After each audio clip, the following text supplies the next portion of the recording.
Hermanos, buenos días. Es un gusto verlos, es un gusto ver caras nuevas. Bienvenidos a los que están aquí y los que nos visitan de nuevo. Muchas gracias. Y que sea de bendición este tiempo para todos nosotros. Vamos a seguir con nuestro estudio del capítulo número 9 del libro de Romanos. Les pido que abran sus Biblias en el capítulo 9, versículos 14 al 29. Y vamos a orar para poner este tiempo en manos de Dios. Si necesitan Biblias, hay allá atrás. La pueden pedir con la hermanita Gene, si hay Biblias por allá. Y vamos a orar. Señor, te damos gracias por este día, Señor. Te damos gracias por esta reunión, Señor. Te doy gracias por mis hermanos, Señor, que están aquí reunidos, Señor. Tú sabes lo que tú tienes preparado, Señor, este día para todos nosotros, Señor. Te pedimos que esta palabra tuya se anide, Señor, en nuestros corazones, Señor. Nos ponemos en tus manos, Señor, en este día, en nombre del Hijo Jesús. Amén y amén. Y vimos la prédica pasada, bueno, no la pasada porque gracias a Dios hubo bautismos, la prédica pasada acerca de cómo Pablo cierra el capítulo 8 con la celebración, la gran celebración que nosotros tenemos en la seguridad de Cristo, que nada ni nadie nos va a separar de su amor. Pablo se ejemplifica en todos estos hechos duros por los que ha pasado por defender y proclamar y compartir el Evangelio. Vimos que realmente a Pablo no hubo nada que lo separara del amor de Cristo, porque en Cristo, Pablo y nosotros lo tenemos todo. Sin embargo, Pablo es muy conciso al también aclarar la tristeza que tiene. Pablo tenía mucha tristeza al saber y ver que sus compatriotas, su familia posiblemente no estaban entre los escogidos como hijos de Dios. Los judíos le rechazaban, le reclamaban que era un traidor. Pablo se dolía de lo duros que eran los judíos, porque los gentiles estaban siendo mucho más accesibles al escuchar la palabra de Dios y estaban siendo más obedientes. Es que cómo los pecadores van a ser escogidos como pueblo de Dios. La soberbia de los judíos pensaba eso. Los gentiles no podían ser salvos porque no eran hijos de la promesa. Vimos también nosotros que nuestra propia familia hace lo mismo que los judíos hacen con Pablo. Nosotros les compartimos una y otra vez, congrégate, ven a la iglesia, arrepiéntete. Vimos ese gran amor de Pablo al decir que él estaría dispuesto a caer en maldición si sirviera de algo para todos aquellos a los que él amaba, para que todos aquellos estuvieran con la familia de Dios, pertenecieran a la familia de Dios. Y vimos también cómo por esta situación también pasó Moisés cuando intercede por el pueblo. Ve que están pecando y les dice: tendré una reunión con Dios y tal vez les perdone su pecado. Y le dice Dios a Moisés: yo castigo a los que pecan en contra mía. Isaac era el hijo de la promesa. Sus descendientes serían considerados hijos de Dios. Y el día de hoy vamos a seguir hablando de ese propósito. Romanos 9:11 nos dice: porque cuando aún los mellizos no habían nacido, no habían hecho nada, ni bueno ni malo, para que el propósito de Dios, conforme a su elección, permaneciera, no por las obras, sino por aquel que llama. Y vimos también que nadie iba a estar huérfano. O eres hijo de Dios, o eres hijo del diablo. Vimos en Juan 8:44: ustedes son de su padre el diablo, cuyos deseos quieren cumplir cumplir. Y me podrás decir, hermano, pero yo no quiero cumplir los deseos del diablo. ¿Pero qué crees? Al no cumplir los deseos de Dios para tu vida, estás cumpliendo los deseos del diablo, alejándote de Dios y creyendo que tú puedas hacer lo que tú quieras por tus propias fuerzas. Vamos a leer el pasaje. Así dice la palabra de Dios, Romanos 9, 14, 29. ¿Qué diremos entonces? ¿Que hay injusticia en Dios?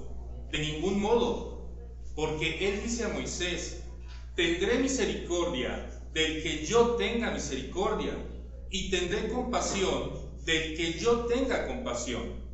Así que no depende del que quiere ni del que corre, sino de Dios que tiene misericordia.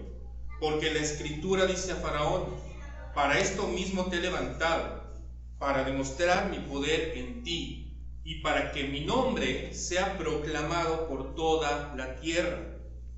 Así que Dios tiene misericordia del que quiere, y al que quiere endurece. Me dirás entonces, ¿por qué pues todavía reprocha a Dios? Porque ¿quién resiste a su voluntad? Al contrario, ¿quién eres tú, oh hombre, que le contestas a Dios?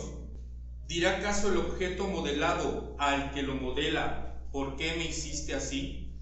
¿O no tiene el alfarero derecho sobre el barro de hacer la misma masa, un vaso para uso honorable y otro para uso ordinario? ¿Y qué si Dios está dispuesto a demostrar su ira y hacer notorio su poder? ¿Soportó con mucha paciencia a los vasos de ira preparados para destrucción? Lo hizo para dar a conocer las riquezas de su gloria sobre los vasos de misericordia, de que de antemano Él preparó para gloria. Es decir, nosotros, a quienes también llamó, no solo de entre los judíos, sino también de entre los gentiles. Como también dice en Oseas: a los que no eran mi pueblo, llamaré pueblo mío, y a la que no era amada, amada mía. Y sucederá que en el lugar donde se les dijo: ustedes no son mi pueblo, allí serán llamados hijos del Dios viviente. Isaías también exclama en cuanto a Israel: aunque el número de los hijos de Israel sea como la arena del mar, solo el remanente será salvo, porque el Señor ejecutará su palabra sobre la tierra cabalmente y con brevedad.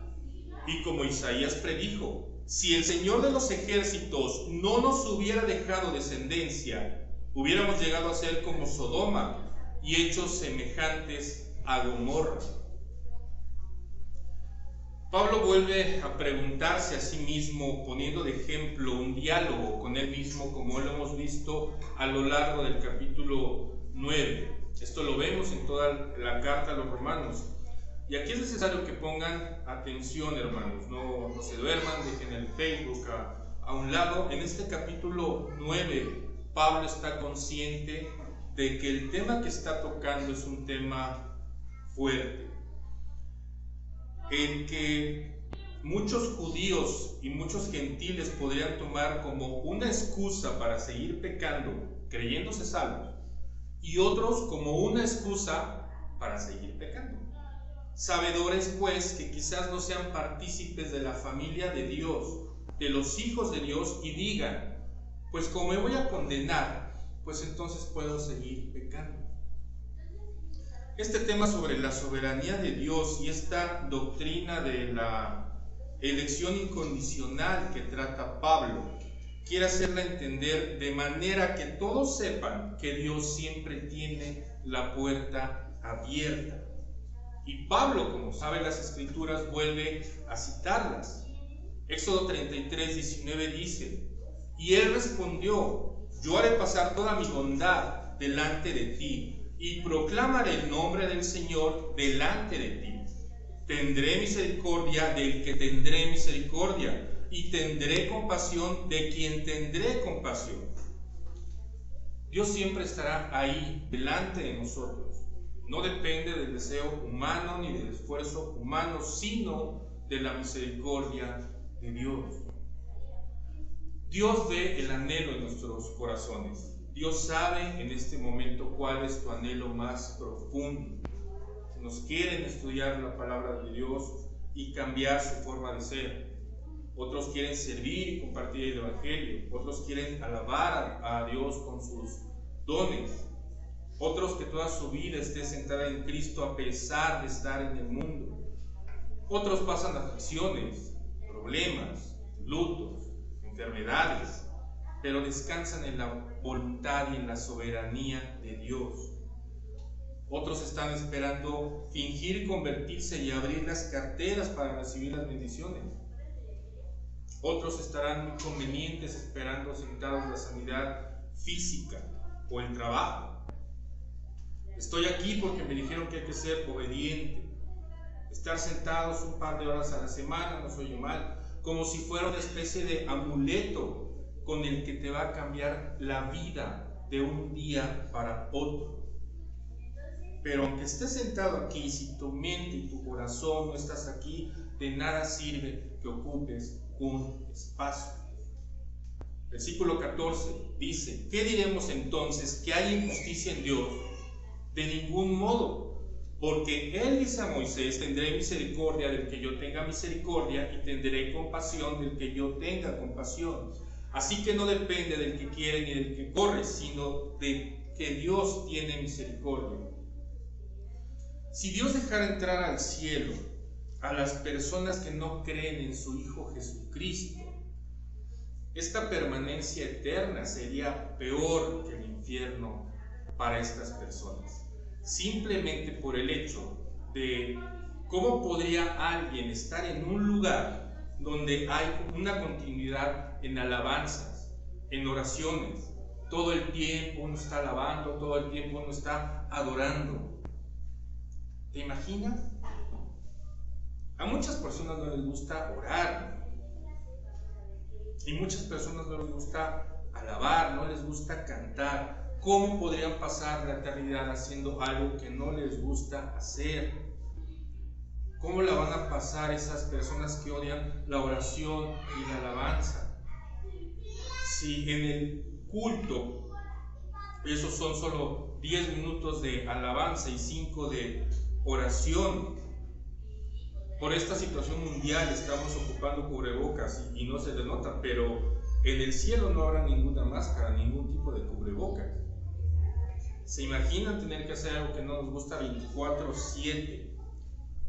Dios es un Dios de amor, pero es un Dios justo. Dios no va a forzar a nadie. Si no quieres estar en el cielo orando, alabando, pues no vas a estar. ¿Cómo vas a estar en un lugar donde todos aman a Dios y tú no? Y estoy seguro que si nos dijeran un poco la manera es que es el infierno, definitivamente nadie le iba a gustar estar ahí, pero habrá personas que estarán ahí.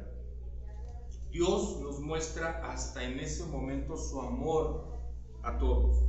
Si el amor de Dios una y otra vez expresado en todo lo que tienes, en tu mesa al tener alimentos, en tu tiempo al tener trabajo, en tu comodidad al tener auto, en tu tranquilidad al alejarte de personas que hacen daño, en tu crecimiento espiritual al ponerte Dios personas que te ayuden a sentirte mejor, y así podrías seguir. Y si todo esto se llama amor y no te ha logrado quebrantar y hacerte venir a los pies de Cristo, entonces ¿qué cosa podría cambiar tu mente? El lugar en donde estas personas, ese tipo de personas anhelan estar, es un lugar donde Dios no los moleste, porque no hay otro lugar donde pasar la eternidad. Y Dios dirá: ¿no crees en mi Hijo? Está bien. ¿No quieres alabarme? Está bien. ¿No quieres orar? Está bien. ¿No te gusta seguir mis mandamientos? Está bien. En cambio te gusta el chisme, la mentira, salen únicamente malas palabras de tu boca, eres soberbio, piensas que el mundo es muy poca cosa para ti, piensas que todos son los que están mal menos tú. eres envidioso, hablas mal de la gente, entonces ¿para qué quieres estar en el cielo? El infierno es el lugar donde el que no cree en Cristo deja totalmente de ser molestado por Dios. Por eso Dios no es injusto. ¿O acaso dirás que Dios te castiga por darte lo que pides a gritos con tu forma de comportarte? Las personas que se convierten en cristianas solo por el simple hecho de que Dios, en un libre acto de voluntad, las escoge y predestina para la fe y para la gloria. Cuando nosotros vamos en camino a Cristo con fe, en una verdadera decisión que nosotros tomamos, es esencial para poder ser salvos. Solo vamos a Cristo porque Cristo nos ha escogido. Pablo nos sugiere que Dios a ciertas personas escoge para ser condenadas, y del mismo modo que escoge a personas para ser salvas. Dios no escoge a sus hijos por su descendencia física, no los escoge por su lugar de nacimiento, no los escoge por cuánto tienen en el banco, no los escoge por sus posesiones, es más, ni siquiera los escoge por nada que hayan hecho o dejen de hacer. Cuando Dios escoge a alguien para que sea salvo, Él actúa por pura gracia, concediendo una bendición a una persona que de ningún modo la merece.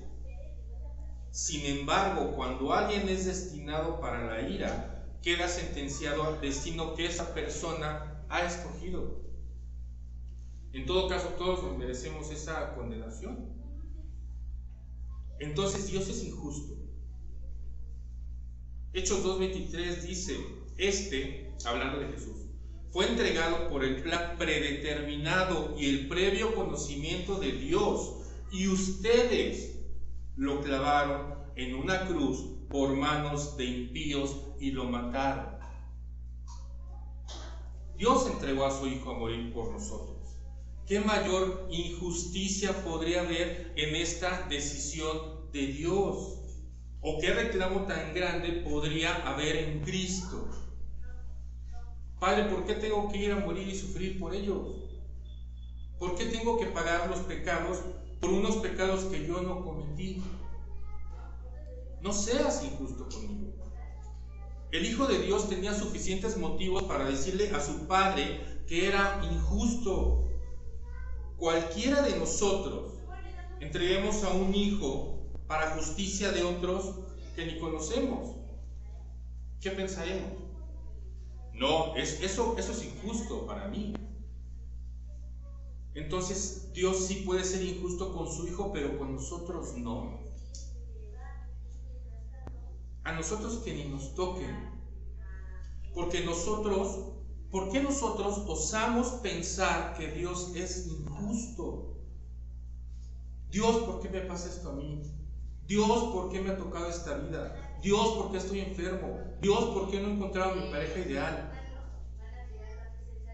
Lucas 22:22 dice, porque en verdad el Hijo del Hombre va según sea determinado, pero ay de aquel hombre por quien Él es entregado. ¿Esto fue justo? ¿Fue justo que Judas haya traicionado a Jesús y lo haya entregado? Entonces, ¿qué te hace pensar que Dios hace cosas injustas? Pero al ser humano le encanta reaccionar de manera arrogante y protestar por cualquier invasión a sus derechos. Nosotros no tenemos más derechos que los que Dios nos quiera dar. Hoy en día el progresismo está alejando tanto a los jóvenes cristianos como a los no cristianos, pero también a los adultos, quienes están permitiendo este tipo de corrientes en ellos. Y no es porque se tenga que obligar a los jóvenes, sino los jóvenes que tienen una buena educación cristiana, por ellos mismos se alejarán de esas corrientes, de esas enseñanzas modernas. John MacArthur escribió, no suavices el Evangelio. Si la verdad ofende, deja que ofenda. Porque todos nosotros, toda nuestra vida nos hemos pasado ofendiendo a Dios. Y Dios debería de ser el más ofendido de lo que estamos haciendo con su creación. Y sin embargo, nos regala la salvación de forma gratuita, sin merecerlo. Y así, ofensores como somos, así diciendo groserías todos los días como somos, llorando en las noches, así siendo iracundos en el coche y diciendo que no amo a esa persona que se cruza en la calle. Pero cuando llegamos a la iglesia, cuando llegamos a nuestra casa, hay que amar al prójimo. Oye, pero hace 5 minutos te acaba de cruzar a alguien y no quiero repetirte lo que le dijiste. Y vienes ahorita a decir que hay que hablar al prójimo. Amamos al prójimo hasta que le tenemos envidia. Hasta que decimos, ¿por qué él sí y yo no? ¿Por qué él sí da la clase y yo no? ¿Por qué él tiene el trabajo y yo no? ¿Por qué él está delgado y yo no? Pues fíjate que es por la voluntad de Dios. Solo por ese pequeño, gran detalle. Mientras tú no aceptes la voluntad de Dios y quieras hacer tu voluntad, no vas a tener tranquilidad. Versículos 17 al 19, porque la Escritura dice a Faraón, para esto mismo te he levantado, para demostrar mi poder en ti y para que mi nombre sea proclamado por toda la tierra.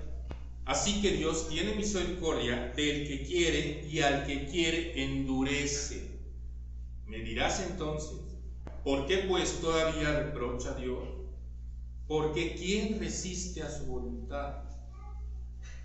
Aquí Pablo cita el Pentateuco para recordar y de nuevo ejemplificar la soberanía de Dios y con esto comprobar lo afortunados que somos los escogidos de Dios, ya que muchos de nosotros teníamos nuestro corazón endurecido, así como lo tenía Faraón antes de que Cristo nos llamara.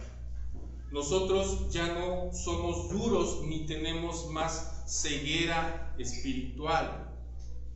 El propósito de Faraón para demostrar la soberanía de Dios y glorificarse era que de inicio el mismo Faraón tuviera el corazón endurecido. Y esto se lo había dicho a Moisés en Éxodo 7, 3, 4. Pero yo endureceré el corazón de Faraón para multiplicar mis señales y mis prodigios en la tierra de Egipto, y Faraón no los escuchará.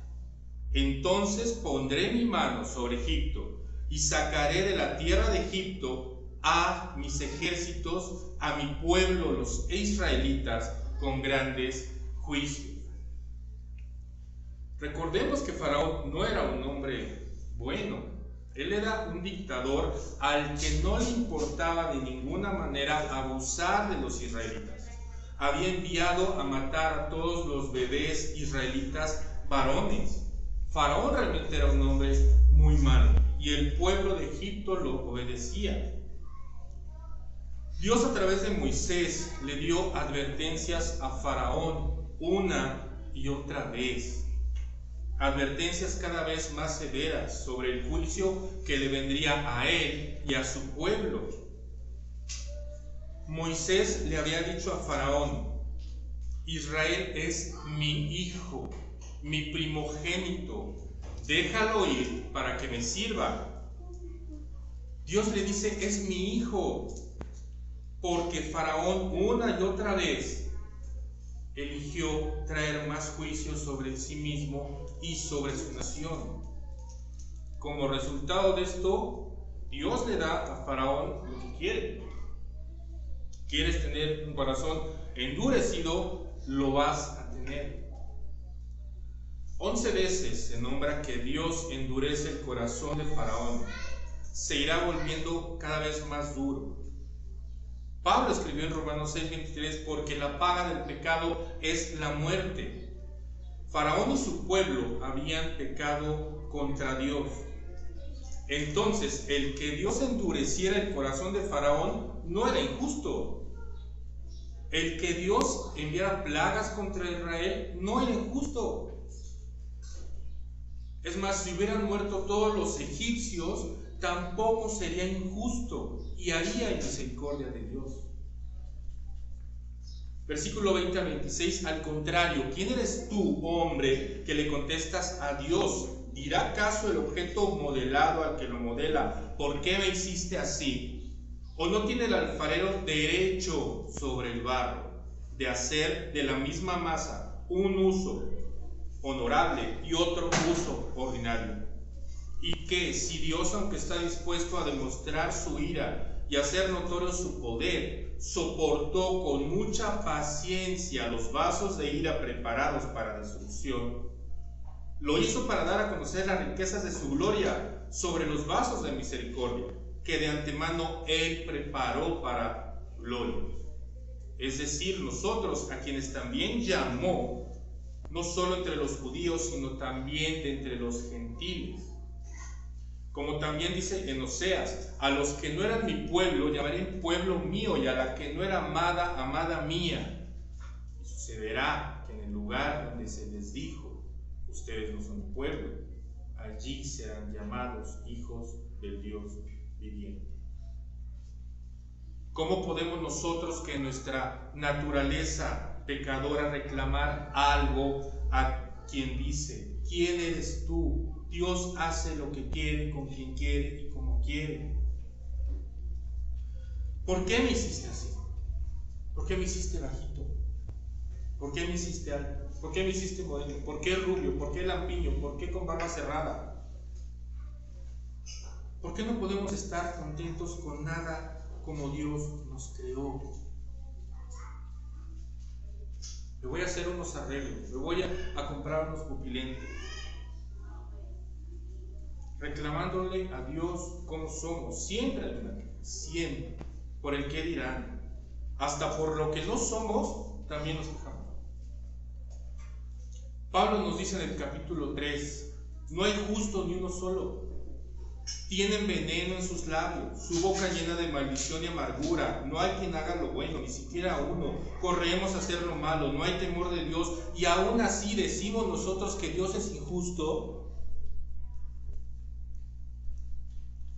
Decimos que Dios es injusto cuando en Juan 8:10 dice, enderezándose Jesús le dijo, mujer, ¿dónde están ellos? ¿Ninguno te ha condenado?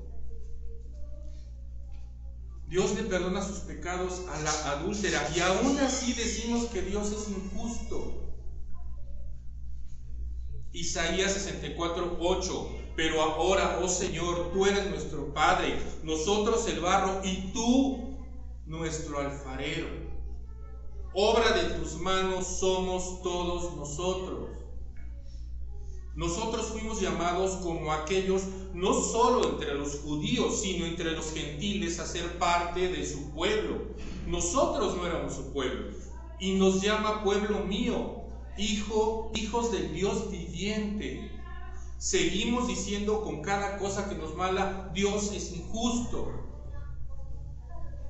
Versículo 27 al 29, Isaías también exclama en cuanto a Israel, aunque el número de los hijos de Israel sea como la arena del mar, solo el remanente será salvo, porque el Señor ejecutará su palabra sobre la tierra cabalmente y con brevedad. Y como Isaías predijo, si el Señor de los ejércitos no nos hubiera dejado descendencia, hubiéramos llegado a ser como Sodoma y hechos semejantes a Gomorra. Pablo nos dijo en la porción anterior, en el versículo 6, pero no es que la palabra de Dios haya fallado, porque no todos los descendientes de Israel son Israel. ¿Cuántos granos de arena hay en la tierra? Pero solamente el remanente será salvo. Dios ejecutará su promesa en la tierra. Si nosotros, que somos su descendencia, ese remanente, no estuviéramos aquí dándole gloria de toda la misericordia que nos da todos, absolutamente todos, seríamos como los que estuvieron en Sodoma y Gomorra, seres depravados, seres pecadores. Pero así como Dios tuvo piedad de Lot y su familia al sacarlos antes de la destrucción completa de esas ciudades, así a nosotros nos está sacando del mundo para que cumplamos su propósito en Él y para Él. Y lo repitió el apóstol Pedro en 1 de Pedro 2:10: ustedes en otro tiempo no eran pueblo, pero ahora son el pueblo de Dios. No habían recibido misericordia, pero ahora han recibido misericordia. Ya pueden despertar. Ya veo que la mitad se quedó dormido. Vamos a ver las 4 aplicaciones de este mensaje. Aplicación número 1. Tu deber es orar. El faraón tenía un propósito: 10 plagas. 10 veces le pidió Moisés que dejara ir a su pueblo y que creyera en Dios, y 10 veces se negó. ¿Cuántas veces le hemos dicho a nuestros familiares: acércate a Dios? 1, 2, 3, 4. Y vemos cada vez más la misma respuesta: un corazón duro, un corazón con excusas. A pesar de que esas personas ven los milagros que Dios trae a nuestra vida, aún así les cuesta creer. Aún así, cuando nuestra vida comienza a ser más tranquila, cuando dejamos todos nuestros problemas, nuestras cargas y nuestras heridas en Dios, de todos modos ellos no quieren ver la realidad de su pecado. Oremos por ellos y oremos porque Dios tenga misericordia de las plagas y problemas que vendrán debido a ese duro corazón. Ezequiel 23, 26, 28 dice: además les daré un corazón nuevo y pondré un espíritu nuevo dentro de ustedes. Quitaré de su carne el corazón de piedra y les daré un corazón de carne. Pondré dentro de ustedes mi espíritu y haré que anden en mis estatutos y que cumplan cuidadosamente mis ordenanzas. Habitarán en la tierra que di a sus padres y ustedes serán mi pueblo y yo seré su Dios. Aplicación número 2. Tenemos misericordia. Nosotros tenemos la misericordia de Dios. Él nos ha dado un nuevo corazón. Nos ha quitado ese corazón de piedra y nos ha hecho ver la luz. Nosotros, como hijos de Dios pertenecientes a su pueblo, siendo de ese remanente, sabemos que a pesar de que el pecado vive aún en nosotros, debemos agradecer el gran regalo que tenemos en su amor. ¿Cuántos faraones tienes en tu vida? Si son 10 de familia, igual tienes 8 o 9. ¿En tus amigos tienes también faraones? Igual y solamente tú vas a ser del remanente del pueblo de Dios. ¿Vas a reclamarle eso a Dios? De que de ti tiene misericordia y de los demás no. Miqueas 7, 18 y 19 dice: ¿qué Dios hay como tú, que perdona la iniquidad y pasa por alto la rebeldía del remanente de su heredad? No persistirá su ira para siempre, porque se complace en la misericordia. Volverá a compadecerse de nosotros. Eliminará nuestras iniquidades. Sí, arrojarás a las profundidades del mar todos nuestros pecados. Aplicación número 3. ¿Qué es lo que buscas? ¿Cuál esperas que sea la consecuencia de tu vida?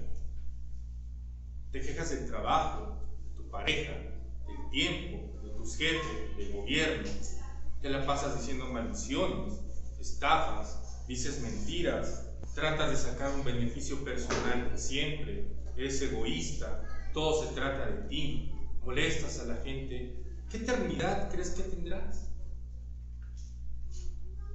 Busca resolver todos tus problemas por tus propios medios. O buscas entregárselos a Dios porque te has dado cuenta que no puedes resolverlos por ti mismo. Hoy estás aquí por un propósito. ¿Le has preguntado a Dios cuál es ese propósito? Es que ahora no sé cuál es mi propósito, ¿cómo lo hago?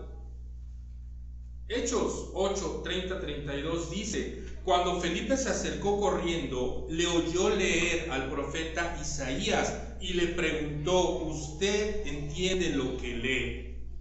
El eunuco le respondió: ¿cómo podré a menos que alguien me guíe? E invitó a Felipe a que subiera y se sentara con él. Versículo 35 y 38. Entonces Felipe, comenzando con este pasaje de la Escritura, le anunció el Evangelio de Jesús. Yendo por el camino, llegaron a un lugar donde había agua, y el eunuco dijo: allí hay agua, ¿qué me impide que sea yo bautizado? Y Felipe le dijo: si usted cree con todo su corazón, puede. Creo que Jesucristo es el Hijo de Dios, respondió el eunuco. Y mandó parar el carruaje. Ambos descendieron del agua y Felipe lo bautizó. Muchos cristianos tenemos vergüenza y temor de compartir el evangelio a los no creyentes. Y muchos no creyentes también tienen vergüenza de preguntar: ¿qué es lo que hacen? ¿Por qué a pesar de los problemas no se les ve afligidos? Yo quiero esa tranquilidad que ustedes tienen, pero ¿cómo le hago? ¿Qué hay que hacer?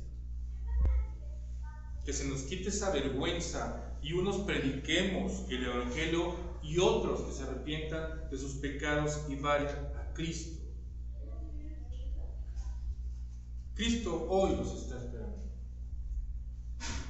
Y no se imaginan lo que pueden ganar pidiendo a Cristo que los rescate y que mejore su vida eterna. ¿Cuántas iglesias hay aquí en Puebla? La más grande, ¿cuántos miembros tiene? Como 3,000. ¿Por qué una de 3,000 y no 30 iglesias de 100? ¿Se imaginan el alcance que tendría el evangelio?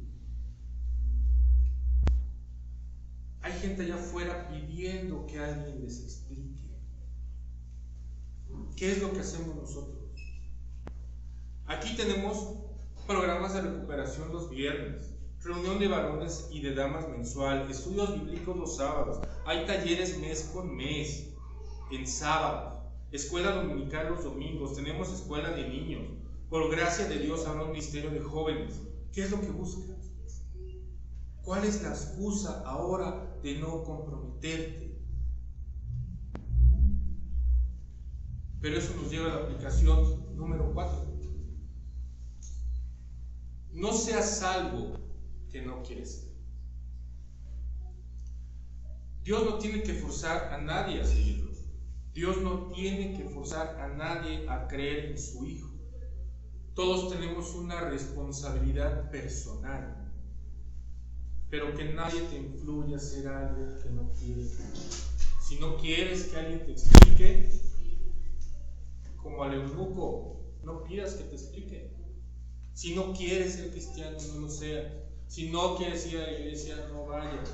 Si no quieres leer la Biblia, no la leas. Si no quieres escuchar la predicación, no la escuches. Jesucristo no se impone en tu vida. Nadie, y menos Jesucristo, te obliga a creer y a que lo sigas. Pero no digas que Dios es injusto. Juan 10, 25, 27. Jesús les respondió: se lo he dicho a ustedes y no creen. Las obras que yo hago en el nombre de mi Padre, estas dan testimonio de mí. Pero ustedes no creen porque no son mis ovejas. Mis ovejas oyen mi voz, yo las conozco y me siguen. Juan Calvino escribió dos frases, bueno, escribió muchas, pero en este pasaje que hemos estudiado el día de hoy quisiera compartirles dos.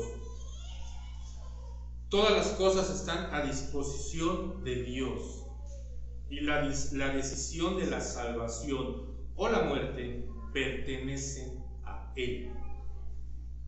Y la segunda, nadie está excluido de pedir a Dios. La puerta de la salvación está abierta para todos los hombres y mujeres. Hermanos, quien quiera ir a Dios a través de su Hijo Jesucristo, la puerta está abierta. Y quien no quiera ir, vamos a orar. Señor, te damos gracias por este día, Señor, gracias por tu palabra, Señor. Gracias por este tiempo, Señor. Te pedimos que nos lleves con bien a casa, Señor, y que tengamos un buen inicio de semana, Señor. Gracias por todo lo que nos das, Señor. Nos ponemos en tus manos en nombre de tu Hijo Jesucristo. Amén y amén. Vamos a comenzar la escuela dominical y estamos siguiendo en nuestro estudio de los atributos de Dios. Ya hemos estudiado varios atributos de Dios, cómo es nuestro Dios. Y hoy nos toca el conocimiento, o podemos decir la omnisciencia de Dios. Ahí en sus hojas tienen una definición del conocimiento de Dios. Nos dice esto: Dios se conoce plenamente a sí mismo y todas las cosas reales y posibles en un solo acto sencillo y eterno. Yo vi algo recientemente, un meme o algo así, que decía algo como Dios nunca vio hacia el futuro y aprendió algo. Dios nunca aprendió nada, ¿verdad?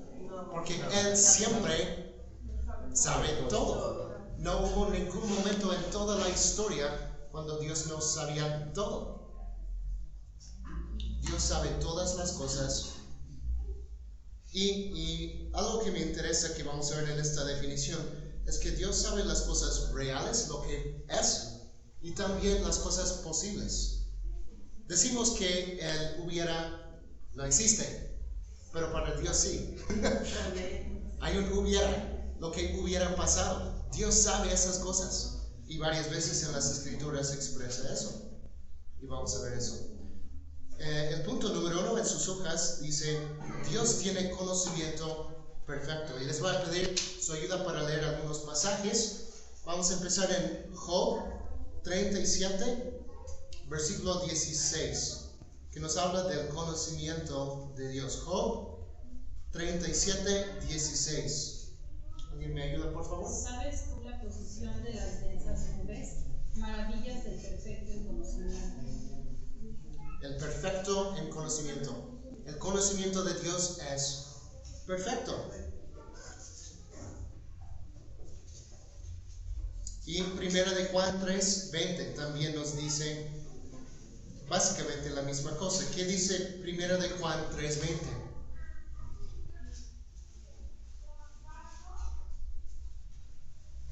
Aún si nos sentimos culpables, Dios es superior a nuestros sentimientos y Él lo sabe todo. Él lo sabe todo. No hay nada que Dios no sepa. Dios sabe todas las cosas. Todo. Punto número 2. Dios se conoce plenamente a sí mismo. Es parte de esta definición. Dios se conoce plenamente a sí mismo. En 1 Corintios 2, 10 a 11 nos habla del conocimiento de Dios de sí mismo, que el Espíritu de Dios conoce a Dios perfectamente. ¿Qué nos dice 1 Corintios 2, 10 a 11? Pero Dios nos las reveló por medio del Espíritu, porque el Espíritu todo lo escudriña, aún las profundidades de Dios. Porque entre los hombres, ¿quién conoce los pensamientos de un hombre, sino el Espíritu del hombre que está en él? Asimismo, nadie conoce los pensamientos de Dios, sino el Espíritu de Dios. Amén. Nosotros ¿Qué tanto nos conocemos a nosotros mismos? Muchas veces hay cosas que no sabemos. Mi esposa a veces me pregunta, ¿por qué hiciste eso? ¿Por qué quieres eso? No sé. Y no sé. No sé lo que está en la profundidad de mi ser, de mi corazón. Hay cosas que son pues un misterio para mí. ¿Por qué soy como soy? Muchas veces no sé. Pero Dios nunca tiene que preguntarse ¿por qué soy así? ¿Por qué soy bondadoso? ¿Por qué soy amoroso? ¿Por qué soy justo? No, Él sabe esas cosas. Él sabe todo en cuanto a sí mismo. Él se conoce plenamente a sí mismo, a las profundidades. Nosotros ni nos conocemos perfectamente a nosotros mismos. Entonces, no somos en ese sentido exactamente como Dios. Número 3. Dios conoce todas las cosas reales en toda la creación. No hay nada en toda la creación que esté escondida de Dios. ¿Recuerdan la historia de Jonás? Él quiso esconderse de Dios, huir de la presencia de Dios. Pero ¿qué encontró Jonás? No es posible. No podemos huir de Dios, de su presencia y de su conocimiento. No hay nada que Él no sepa. ¿Qué nos dice Hebreos 4:13? No hay cosa creada oculta a su vista, sino que todas las cosas están al descubierto y desnudas ante los ojos de aquel a quien tenemos que dar cuenta. Nada, no hay nada en toda la creación oculta a Dios. Dios ve y sabe todo. No lo vamos a leer, pero si quieren anotar, ahí están sus hojas. 2 de Crónicas 16:9 nos habla de los ojos del Señor que están viendo todas las partes de su creación. Isaías 46:9-10, que nos dice: Acuérdense de las cosas anteriores ya pasadas, porque yo soy Dios y no hay otro. Yo soy Dios y no hay ninguno como yo, que declaro el fin desde el principio y desde la antigüedad lo que no ha sido hecho. Yo digo, mi propósito será establecido y todo lo que quiero realizaré. Dios sabe que está en el futuro, porque Él ya está ahí. Y hablamos de eso cuando vimos la eternidad de Dios, que todo el tiempo para Dios es presente. No hay un futuro para Dios. Él habla de futuro porque nosotros tenemos un futuro, pero Él ya está ahí. Él ya sabe que va a pasar, porque Él lo decretó desde la eternidad y todo el tiempo es presente para Él. Mateo 10:30 nos da un detalle interesante acerca del conocimiento de Dios. ¿Qué conoce Dios acerca de nosotros? Mateo 10:30. Mas aún vuestros cabellos están todos contados. Dios sabe cuántos cabellos tenemos. Ahora, ¿quién aquí sabe cuántos cabellos tiene?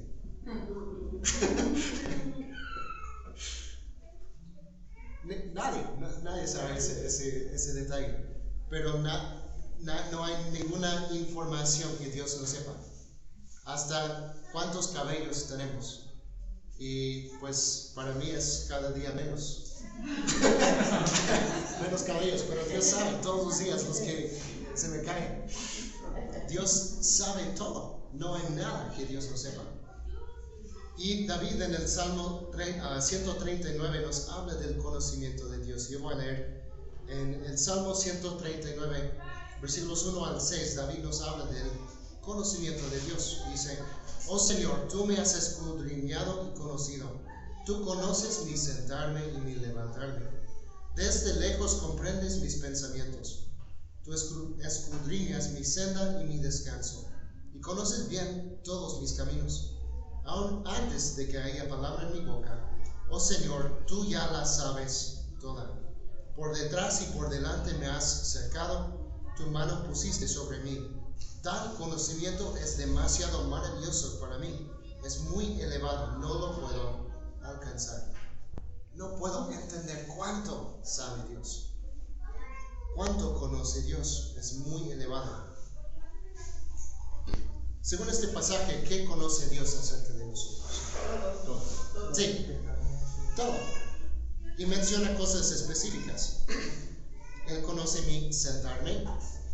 Todos ustedes están sentados. Él sabía que se iban a sentar. Él sabe mi levantarme. Al final, cuando se levantan, Dios sabe eso. El momento exacto. Él sabe, nos dice al final del versículo 2, mis pensamientos. Yo muchas veces ni sé mis pensamientos, pero Dios sí. Él ve mi senda, mi descanso, todos mis caminos, todas mis palabras, antes de que estén en mi boca. Él sabe todo. Dios sabe todo. Y el punto número 4, no solo Dios sabe todo lo que es la verdad, es realidad, sino también sabe todas las cosas posibles. Conoce todas las cosas posibles. Y en primero de Samuel, el primer libro de Samuel 23, tenemos una historia interesante con David. Y David ora y le dice a Dios, le pregunta a Dios si hay personas que van a venir a matarlo. Y Dios le dice que sí. Entonces David huye a otra ciudad. Pero Dios le dice qué hubiera pasado si se hubiera quedado ahí. Vamos a leer este pasaje. Primero de Samuel 23, 11 a 13, por favor. Me entregarán en su mano los hombres de Keila. ¿Descenderá Saúl tal como tu siervo ha oído? Oh Señor, Dios de Israel, te ruego que lo hagas saber a tu siervo. Y el Señor dijo, sí, descenderá. Entonces David dijo, ¿me entregarán los hombres de Keila a mí y a mis hombres en manos de Saúl? Y el Señor dijo, sí, los entregarán. Se levantó pues David con sus hombres, como 600, y salieron de Keila y anduvieron de un lugar a otro. Cuando a Saúl le informaron que David se había escapado de Keila, cesó de perseguirlo. Gracias. Entonces Dios le dice a David qué hubiera pasado si se hubiera quedado en el mismo lugar. Y entonces David no lo hace. Dios sabe aún los detalles de lo que hubiera sido, lo que podría pasar. Por ejemplo, también cuando leemos en Jonás, lo estoy estudiando en hebreo este año, y ahí leemos de la profecía de Jonás. Él va y predica a la ciudad. Dios va a destruir la ciudad. Pero ¿destruyó Dios la ciudad? No, porque hubo una condición: el arrepentimiento. Y la gente se arrepintió y Dios no destruyó la ciudad. Pero Jonás en su mensaje anuncia lo que va a hacer si no cambian su manera de vivir. Dios sabe las cosas posibles. Y leemos de eso también en algunas palabras de Jesús en Mateo capítulo 11. Mateo 11, 21. Ay de ti, Corazín, ay de ti, Betsaida, porque si los milagros que se hicieron en ustedes se hubieran hecho en Tiro y en Sidón, hace tiempo que se hubieran arrepentido en silicio y ceniza.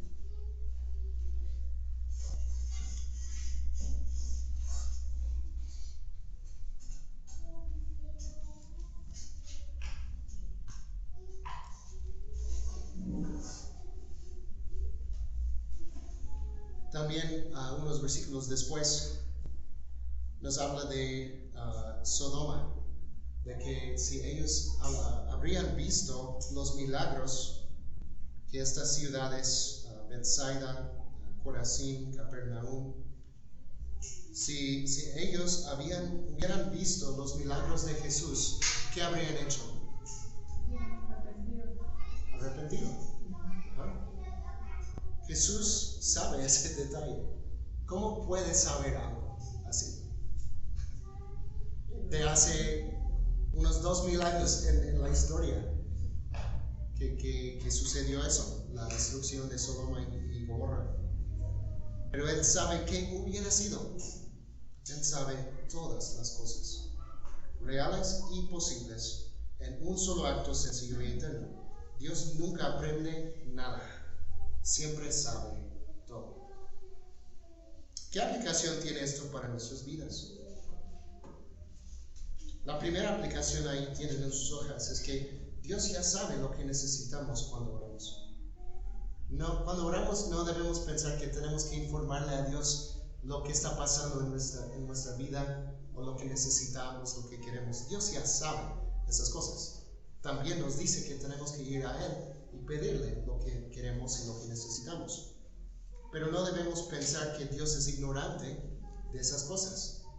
En Mateo 6:8, un versículo antes que Jesús nos da la oración que es modelo para nosotros, el Padre nuestro, el versículo antes nos dice esto: por tanto, no se hagan semejantes a ellos, a los gentiles que no conocen a Dios, porque su Padre sabe lo que ustedes necesitan antes que ustedes lo pidan.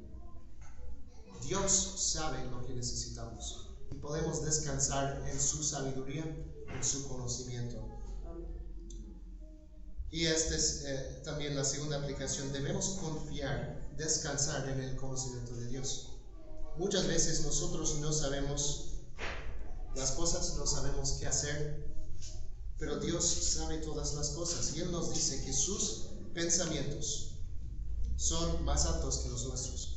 Esto es lo que nos dice en Isaías 55:9. Isaías capítulo 55, y con esto terminamos. Isaías 55, versículo 9.